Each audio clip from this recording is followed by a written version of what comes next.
Son 540 las empresas del sector de la construcción que adelantan procesos de insolvencia, en los que los expertos definen como una contracción de la industria, especialmente por cuenta de la falta de subsidios para los compradores. El sector de la construcción se enfrenta este año a otra incertidumbre tras el cambio en las políticas de subsidios de vivienda anunciados por el gobierno. Aunque en el 2024 el sector mostró signos de recuperación, los subsidios siguen siendo un factor determinante para impulsar su crecimiento. El sector construcción tiene cerca de 36 encadenamientos en la actividad productiva y no contar con el sector, pues naturalmente implica que no tendremos una recuperación de la inversión, que el crecimiento puede ser menor este año y que incluso pues las metas de empleo y superación de la pobreza sean afectados. Pese a que el gobierno anunció esta semana que los subsidios de vivienda no se acabarán, sí habrá algunas modificaciones y cambio del nombre de Mi Casa Ya, implementado en el gobierno Duque. La falta de recursos para subsidiar la compra de vivienda, que jalona el 80% de las ventas de interés social, podría aumentar los casos de insolvencia en las constructoras. Mucha gente piensa que el sector construcción está hecho de grandes empresas, pero la verdad las pymes tienen una alta presencia y yo creo que esas son las que más se van a ver afectadas. Estos subsidios de vivienda tienen un efecto muy positivo en la economía, porque al complementar los ingresos de los hogares para demandar vivienda, pues terminan generando unos efectos hacia atrás en actividad económica, en la industria, en el comercio, en las ferreterías. Sin embargo, cifras de la Superintendencia de Sociedades señalan que el número de constructoras liquidadas en 2024 disminuyó levemente frente al 2023. En el 2023, por ejemplo, teníamos en reorganización el 19,94%. Y ya en el 2024 es el 15% de las empresas que están en reorganización. ¿Qué quiere decir esto? Que hay menos empresas en liquidación, más empresas en acuerdos, que han llegado a consolidar los acuerdos entre los acreedores y los empresarios. Aunque el número de constructoras en proceso de insolvencia creció más del 15%, superando las 540 empresas. Los principales motivos, según las supersociedades, fueron las altas tasas de interés, mayor costo de insumos y alto costo del dólar.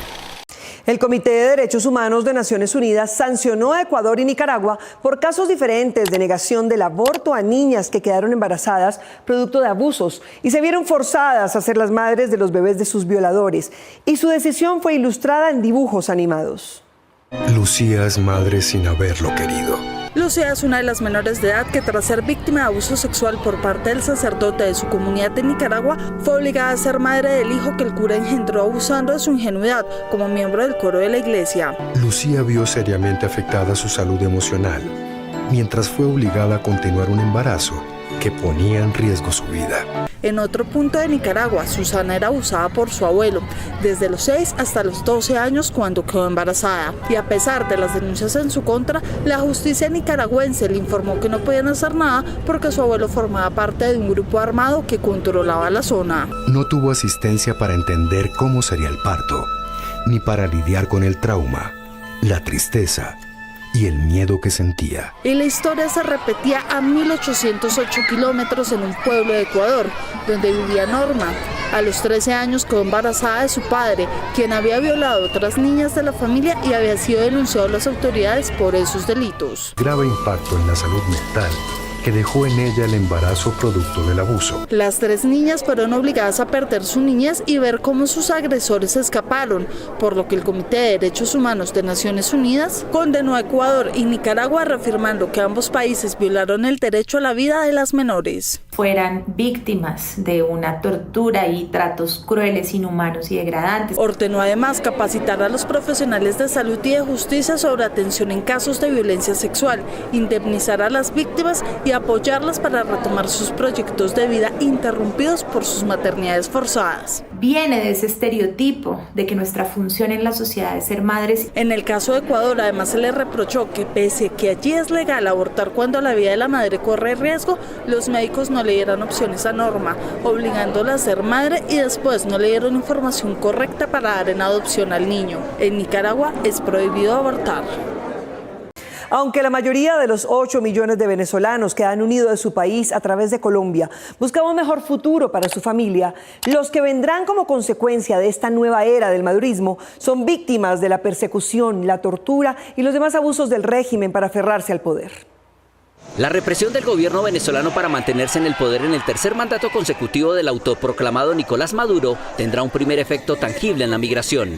Masivamente va a volver a salir la población que no estuvo de acuerdo con esto, que no está de acuerdo con vivir como se vive en Venezuela. La situación de represión, la situación de violencia y violaciones de derechos humanos contra la población venezolana que produce una migración y ha producido una migración durante todos estos años. La permanencia de Nicolás Maduro en el poder va a aumentar las condiciones que hicieron posible que casi 8 millones de venezolanos salieran. Colombia, que desde el inicio de la represión y la crisis económica ha sido el país de tránsito de 8 millones y en enero del año pasado ya contaba con 2.8 millones de residentes, tendrá aún más venezolanos. Las persecuciones, las desapariciones forzadas que están ocurriendo desde hace unos días, las detenciones arbitrarias y las torturas que se han documentado en los centros de detención.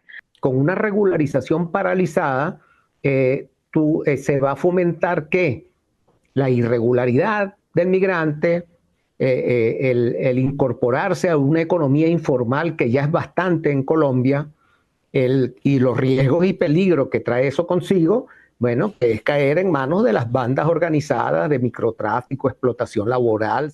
Una nueva ola migratoria podría generar tensiones sociales, aumentar la xenofobia y poner en riesgo la estabilidad regional si no se toman las medidas coordinadas. Según una encuesta realizada por el DANE en octubre de 2024, el 80,6% de los venezolanos entrevistados tiene la intención de continuar en Colombia por las condiciones socioeconómicas favorables que encontraron en su entorno, mientras que apenas un 3,6% planea regresar a su país.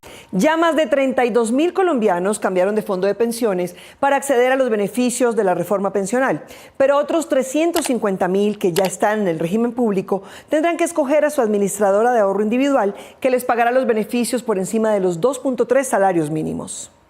Este 16 de enero vence el plazo para que los usuarios que ganen más de 2.3 salarios mínimos y estén en Colpensiones elijan el fondo privado que administrará el excedente de sus ahorros. Esto aplica para quienes aún están lejos de la edad de pensión y no están en el proceso de transición de la reforma pensional. Deben escoger una CAI libremente hasta el 16 de enero de este año.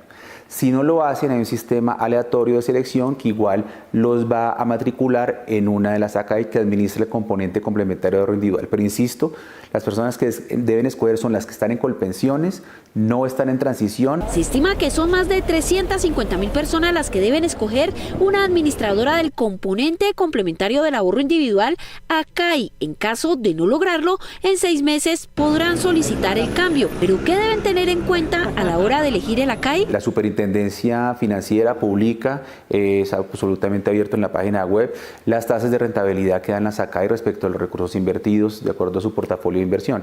Es una decisión personal. La reforma pensional también habilitó el traslado a Colpensiones para quienes están a punto de pensionarse o están a 10 años de lograr la pensión. Estas personas tendrán 2 años para buscar su mejor opción de jubilación. El artículo 76 que habilita los traslados entre fondos privados y Colpensiones que estaban restringidos y por este artículo se habilita, desde ya está en operatividad y a cierre de 2024 hemos verificado por esta oportunidad de traslado 32.215 traslados. Más de 10 millones de usuarios pasarán en julio a Colpensiones tras la entrada en vigencia de la reforma pensional. Según el gobierno, el proceso de transición no tendría contratiempos. Colpensiones ha venido participando del Comité Operativo de Transición Pensional, ha estado en constante contacto con los fondos privados para recibir a los afiliados y hemos venido poniendo a punto el sistema. Sin embargo, aún se espera el pronunciamiento de la Corte Constitucional, que será la encargada de avalar o no la reforma pensional, contra la cual cursan más de 140 demandas por vicios de procedimiento.